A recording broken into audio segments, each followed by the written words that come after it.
Is that right? Yep. Up in Pennsylvania, our living room floor would be covered with big blueprints while the lunar missions were going on, and we could plot across these huge sheets of paper where the astronauts were the whole time. So some people feel like their parents hung the moon, while I at least feel like Dad sent the people to the moon. Going to Braves games together, just the two of us, the bonding time there. Somehow he managed to combine that with going to see a Loretta Lynn concert that was at the Braves game. But we also timed it to be able to see Hank Aaron hit the 715th home run to pass Babe Ruth. Working on the cars together, something I was exposed to from my early years all the way up, and actually something I was able to replicate recently, changing the brakes on my car with my son Alex. Brought back many fond memories. Back to the engineering part, I never had a calculus problem that he couldn't help me solve, and there were plenty that I had trouble with. Somehow I could always go to him, a couple minutes of looking over the problem, all of a sudden he could explain it and make it very clear to me. But what are the really important things I took away? I think when I look back and try to recognize, his strong faith was a constant throughout life's ups and downs, no matter what happened. That just continued at a steady level. His continued reading and studying of the Bible even to this day. His positive attitude and his focus on relationships. Again, no matter what was going on, he was always able to look past the events that might be more immediate and focus on the person. So that kind of brings me back to today, in this room full of people. Here we are again, talking about 90 people on a 90th birthday all in one room, and that speaks again to a life well lived and the relationships that have been established. So thank you all for joining us to honor him, and actually I think he said he has a few words that he wants to say. So I think it's your turn, Dad. My turn? Your turn, unless we want to sing happy birthday. Anything. But I had a few, you saw that video with all those cards I kept dropping. Well, I saved one of them. So I thought I would see what I said. Anybody know what it said on any of those cards? It says, I was born on Labor Day, and I thought everybody was born on Labor Day. That was 1921, and they did the same thing back then. But I was born in Macon, Georgia, and then a few months after, we moved to Atlanta, and after that we moved to Chattanooga, and then later we moved back to Atlanta. But I have a real memory of Chattanooga because that's where I was going to elementary school there, and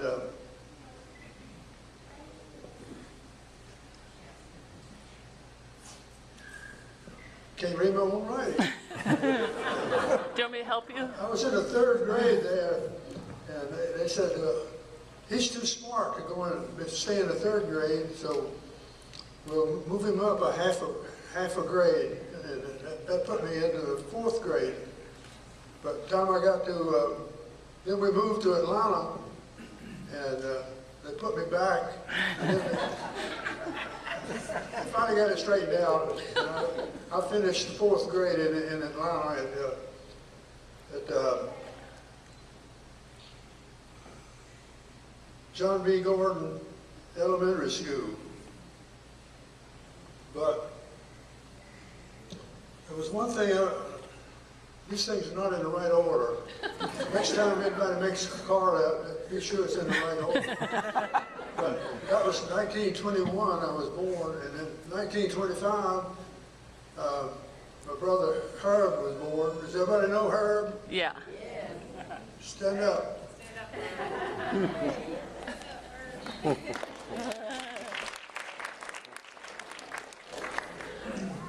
And then in 1926, just 15 months after he was born, something strange happened. I didn't know what was going on, but my mother said, why don't you go up to Mrs. Mitchell's house and spend the night? This was on September the 4th. Well, I'd go up there and spend the night, and when I came back, there was this baby, brand new baby. His name was Walter. So they said, happy birthday. It was September the 5th when I came back. And so I looked at him and I said, not another one.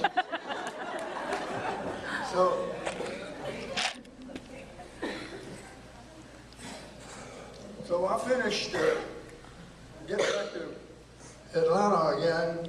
I finished up at John B. Gordon Elementary School, and then after that it was at J.C. Murphy Junior High School, and then after that at Tech High School. And that was 1939. And I immediately went to work for Sears Roebuck. And they gave me a job of filling mail orders. And I found out that people would, back in those days, they would mail in their mail orders for all things that Sears was selling. This was that big store on Ponce de Leon Avenue. It's nine floors. So people would send in their orders, and they would go in on the second floor, and then somebody else would split it up into little individual orders for the different floors, and then they would send these up with one item on it. And it just so happened that I was in the boys' clothing department, and they put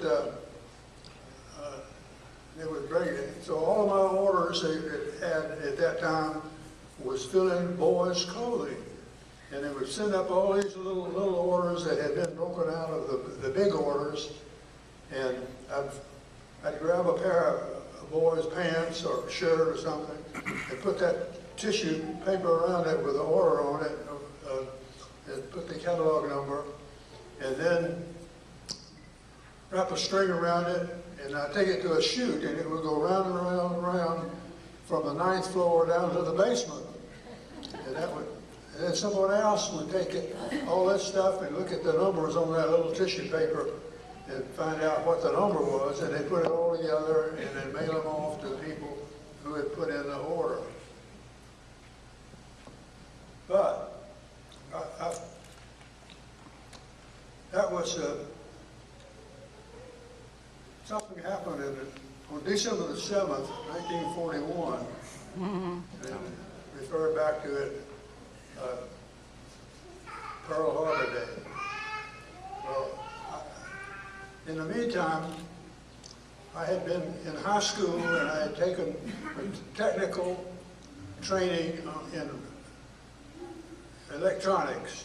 And I could build a radio, transmitter, and all types of things like that. And I had even built a radio transmitter that I could talk all over the world. I could talk to some fellow in London, somebody else in Paris. And then I took an exam and became a radio amateur. And so that's when the Navy heard about it. They needed somebody to work on radar. And the recruiting officer didn't know what a radar was, but he said they would give me an advance rating if I would sign up to work on radar. Well, it turned out he was talking about radar. So I signed up, and they gave me an advance rating up to radio man 2nd class, and that's the fourth thing from the bottom. It's equivalent to a staff sergeant in the Army. Here I was going right into the Navy in that fourth rank. And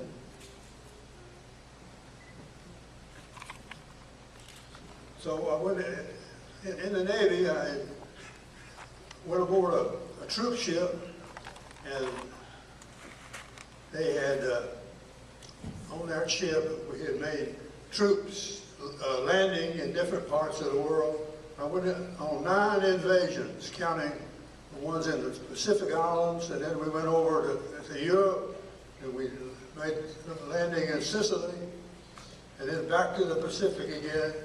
And the most exciting one was a little part of the Philippine Islands that was called Zamboanga.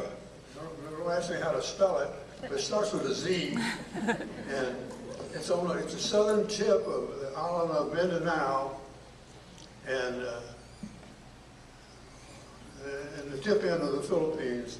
And the Japanese had taken it over, and the United States troops were in there, and they told me to take that. I had a Jeep with a radio station on it, and they put it on a troop ship, and took it into the beach, and I drove up on the beach and set up a radio station right there on the beach in Zamboanga. And I would relay the information that the troops, our landing troops, had said they need more troops, and I would radio back to the admiral or the general or somebody who was keeping track of all this, and I would relay the information to them, and they would send it in. Well, most exciting part of the exciting thing was I walked away from that Jeep. I'd been standing by using a microphone right by the steering wheel, and I walked away to say something to someone, and whenever while I was away, the mortar shells were coming over from the Japanese, and it went off right where I was standing, where I had been standing, and it demolished my Jeep, my radio station. So I had to get more electronic equipment, and the Jeep was so demolished. And I said, well, what do I do with this? And they said, well, let's put it in the landing boat and head it back to the beach, back to the ship, and we do what they call deep six, where the water was deep enough, and put the Jeep and radio equipment and everything. They said it wasn't worth it. It was demolished. It wasn't worth trying to fix. So I was very fortunate. Well, after Zamboanga, it was pretty soon the war was over. I got home, and on the GI Bill, I went to Georgia Tech, and I finished there in 1950.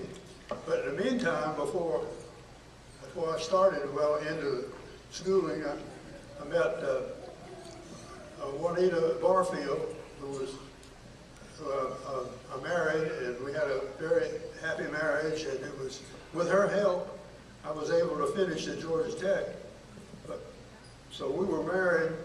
It was in 1946, and we were married 56 years. But she passed away in 2002. But one bright point of this is I had 4 children, 3 boys and 1 girl, and that 1 girl is Beverly. She held up her hand. That's it. And I'm just thankful for her for helping coordinate all this, and I appreciate all of you coming out to help me celebrate that I was able to get to 90. See what's on the other side of this. After I finished school, I had jobs all over the country working on radar. And really, it was other electronic stuff. It wasn't radar anymore, but it was an enjoyable time. And we moved around Baltimore, Maryland, Cincinnati, Ohio, Wayne, Pennsylvania, Berwyn, Pennsylvania, Greensboro, North Carolina, and back to Atlanta. It was a good place to end up and retire. And we were living in Stone Mountain. So that's the end of my story. One happy thing is that I had a close friend who has kept me from being lonesome since Anita died. I'd like for her to stand up. She's still here.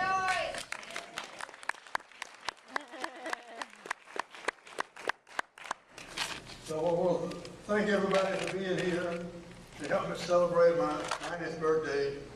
And I went to a 90th birthday party just a year ago, and they celebrated the guy, and people in the audience said, one of them, man said, well, you're 90 now, you're looking forward to 100? He says, I can't do that, I may just do well, I look forward to 91. So that's what I'm doing, looking for 91.